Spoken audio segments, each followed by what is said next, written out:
आप सभी को praise the Lord. I hope आप सभी प्रभु के नाम में आनंदित और खुश होंगे। आज के वचन के लिए हम प्रभु के वचन में से निकालेंगे पहला राजा, पहला शमूएल, उसका 19 अध्याय, पद 20 और 21। पद 20 से हम पढ़ेंगे इस वचन को, जहां इस प्रकार लिखा है। तब शाऊल ने दाऊद को पकड़ लाने के लिए दूत भेजे, और जब शाऊल के दूतों ने नबिया के दल को नबूवत करते हुए और शमूएल को उनकी प्रधानता करते हुए देखा, तब परमेश्वर का आत्मा उन पर चढ़ा और वे भी नबूवत करने लगे। इसका समाचार पाकर शाऊल ने और दूत भेजे, और वे भी नबूवत करने लगे। फिर शाऊल ने तीसरी बार दूत भेजे, और वे भी नबूवत करने लगे। तब वह आप ही रामा को चला, और उस बड़े गड्ढे पर जो सेकू में है पूछकर कहने लगा, शमूएल और दाऊद कहाँ हैं? किसी ने कहा, वे तो राबा के नबायोत में हैं। तब वह उधर अर्थात रामा के नबायोत को चला, और परमेश्वर का आत्मा उस पर भी चढ़ा, और वह रामा के नबायोत को पहुंचने तक नबूवत करता हुआ चला गया। हालेलुया। प्रभु का धन्यवाद हो इस सुंदर से वचन के लिए। इस वचन में अगर हम इस वचन के आगे पढ़ें, इसकी अगर हम भूमिका को देखें, तो इस वचन में इस बात को यहाँ पर इस चैप्टर में इस बात को बताया गया है। ये पूरा सीन उस समय का है जब शाऊल राजा जो होता है वो दाऊद को मारने के लिए उसके पीछे पड़े होते हैं, और दाऊद राजा जो है वो भागकर शमूएल के पास जाते हैं और अपने मूसा के पास जाकर वो अपनी सारी बातों को कह सुनाते हैं कि ऐसा ऐसा सिचुएशन चल रही है। और जब हम इस चैप्टर के 18th वर्ष में देखते हैं कि जहां पर लिखा हुआ है कि दाऊद भागकर बच निकला और रामा में शमूएल के पास पहुंचकर जो कुछ शाऊल ने उससे किया था सब कुछ उसे कह सुनाया। और तब तब वह और शमूएल जाकर नबायोत में रहने लगे। हालेलुया। यहाँ पे हम इस बात को देख सकते हैं कि जो दाऊद राजा थे, हम अगर हम उनके बातों को देखें कि जब हम इससे पहले के अध्यायों को पढ़ते हैं, तब हम इस बात को जानते हैं कि उन्होंने प्रभु के आत्मा की अगुवाई में, प्रभु के आत्मा की सामर्थ के द्वारा उन्होंने गोलियत जैसे बड़े इंसान को मार गिराया। गोलियत जैसे एक विशाल इंसान को मार गिराया, वो भी केवल एक गुलेल की सहायता से। उसके बाद भी वो व्यक्ति जो गोलियत को मार सकता था, वो कुछ दूतों से भागकर, वो वहां के राजा से भागकर, वहां वहां से राजा से डरकर वो वहां से भाग रहा था। पर हम इस बात को सोच सकते हैं कि वो ऐसा क्यों कर रहे थे। वो चाहते तो अपने हाथों हाथों का इस्तेमाल करके, अपनी ताकत का इस्तेमाल करके वो उन सबको मार सकते थे, पर नहीं। दाऊद राजा जो थे वो वहां से भाग गए। क्यों? क्योंकि आज का जो वचन का टाइटल है वो यही है कि क्या करें जब परेशानी निकट हो।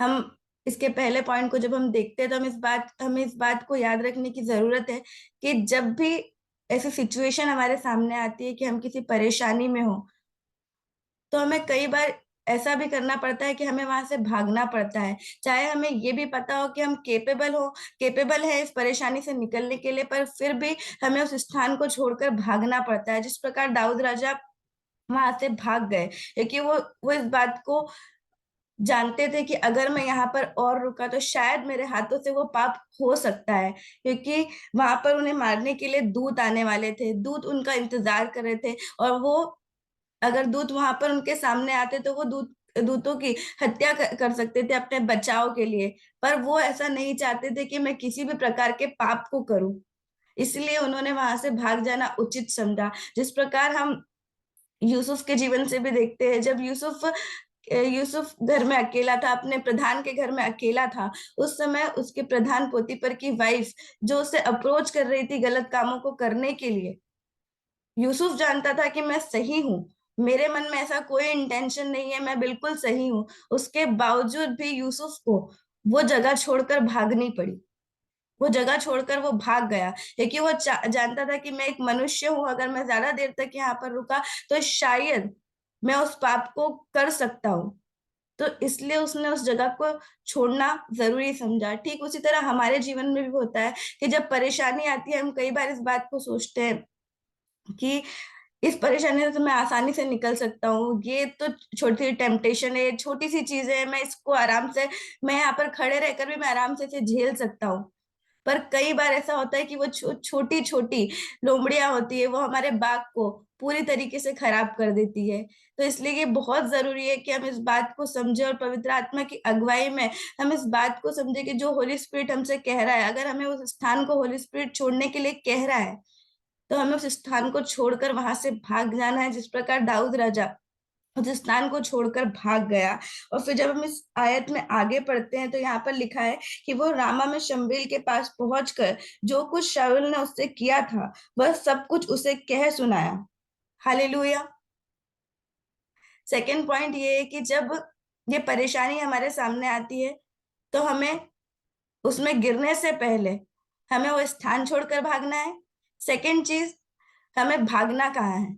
हमें भागना अपने मूसा के पास है, अपने मेंटोर के पास है, अपने स्पिरिचुअल मेंटोर के पास हमें भागना है। और वो सारी सिचुएशन की, हम किस सिचुएशन से गुजर रहे हैं, हम क्या परेशानी को फेस कर रहे हैं, हमें सब कुछ अपने मेंटोर को कह के सुनाना है, अपने मेंटोर के साथ उस बातों को शेयर करना है, अपने मेंटर के समीप में भी जाना है, हमें उनके उनके साथ कुछ समय को व्यतीत करना है।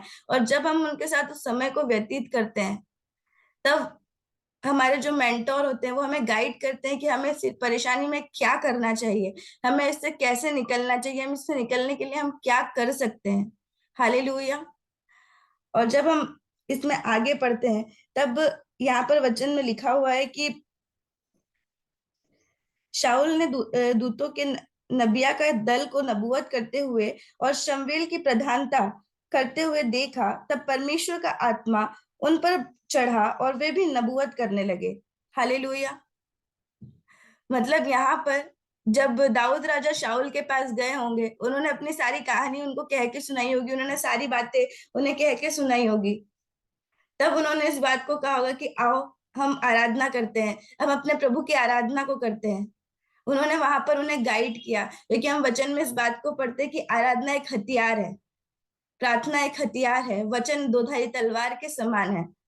जब हम अपने मूसा के पास जाते हैं, जब हम अपने गाइड के पास जाते हैं इन परेशानियों के समय में, और उन परेशानियों को उनके सामने खोल कर रखते हैं, अपने हृदय को उनके सामने खोल कर रखते हैं, तब हम वो हमें बताते हैं कि हमें इन सारी चीजों में, अपनी हर एक परेशानी में किस तरह से डील करना है, हमें इन सारी परेशानियों में कैसे प्रभु को प्रेस करना है। और जब हम अपनी परेशानियों में प्रभु को प्रेस करते हैं, इन हथियारों का इस्तेमाल करते हैं, तब हमारे जीवन में बहुत सारे डिफरेंस क्रिएट होते हैं, जो हम इस वचन में आगे देख सकते हैं।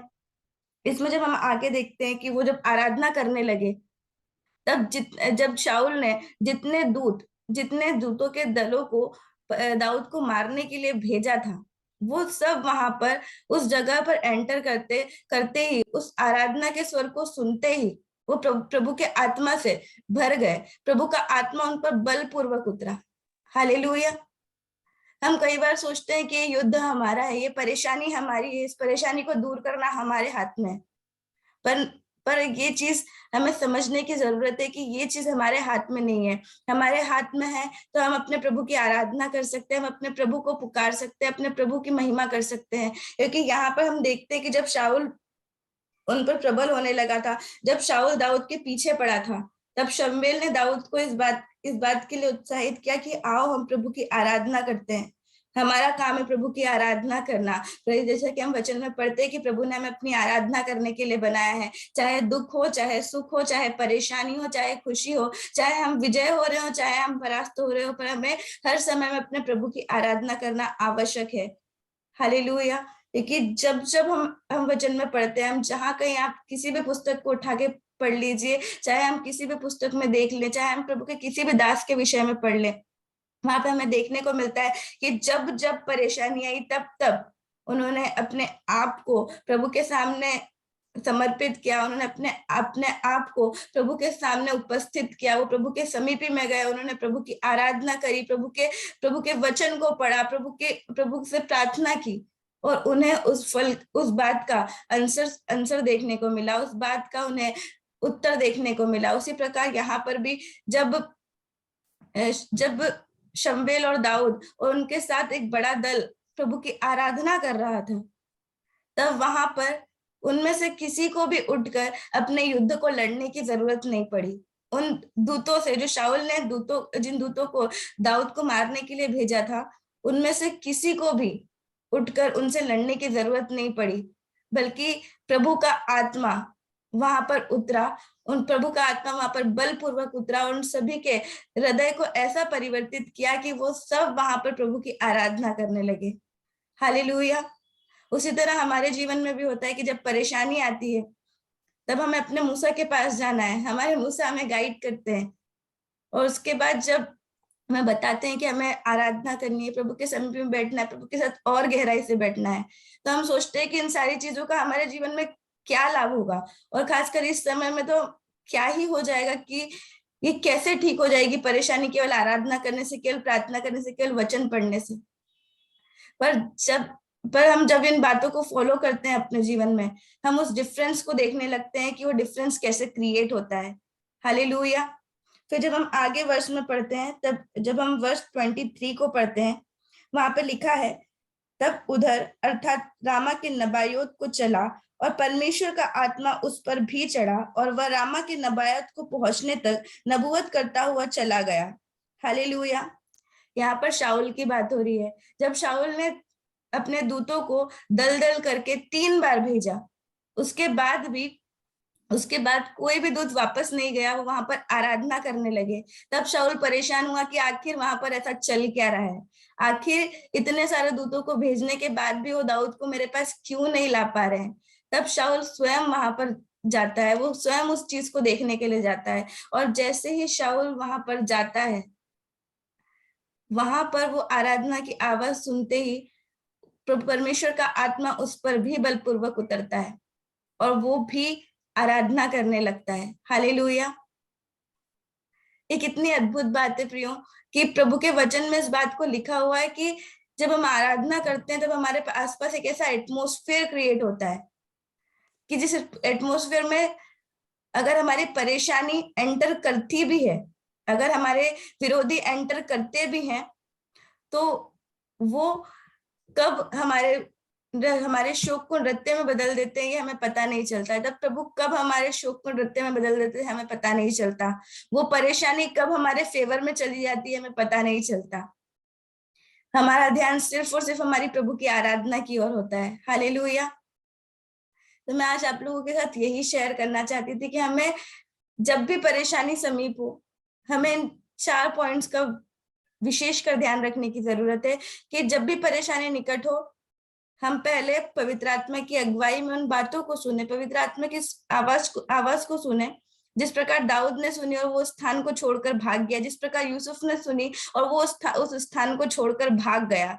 और हमें सेकंड पॉइंट है कि हमें भागना कहाँ है। हमें भागना अपने स्पिरिचुअल मेंटर के पास है, हमें अपने मूसा के पास भागना है। क्योंकि यदि हम अपने किसी सांसारिक फ्रेंड के पास या किसी ऐसे व्यक्ति के पास एडवाइस लेने पहुंचेंगे, भाग कर जाएंगे, जो जिसे परमेश्वर के बारे में कुछ नहीं पता है, जो बिलीवर नहीं है, जिसके पास स्वयं के पास होली स्पिरिट नहीं है, तो डेफिनेटली वो हमें कोई ऐसा सजेशन देगा जो शायद वर्ldly हो, जो पवित्र आत्मा के अनुसार सही नहीं हो, और हम शायद अपने आप को उस पाप में, उस परेशानी में गिरा लें।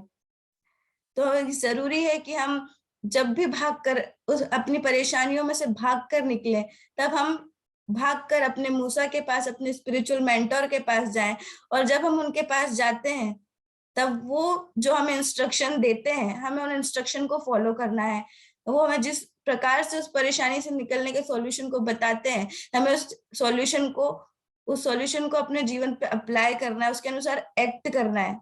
और फोर्थ पॉइंट, हमें ऐसा एटमॉस्फेयर क्रिएट करना है अपनी आराधना के थ्रू, अपनी प्रार्थना के थ्रू, प्रभु की उपस्थिति के थ्रू। हमें एक ऐसा एटमॉस्फेयर क्रिएट करना है अपनी परेशानियों के बीच में भी, कि जब हमारी परेशानी उस एटमॉस्फेयर में एंटर करे तो वो हमारे फेवर में तब्दील हो जाए। हालेलुया। सो आज का वचन यही था। आई होप प्रभु इस वचन से आप सभी को आशीषित करे। आप सभी को जय मसीह की।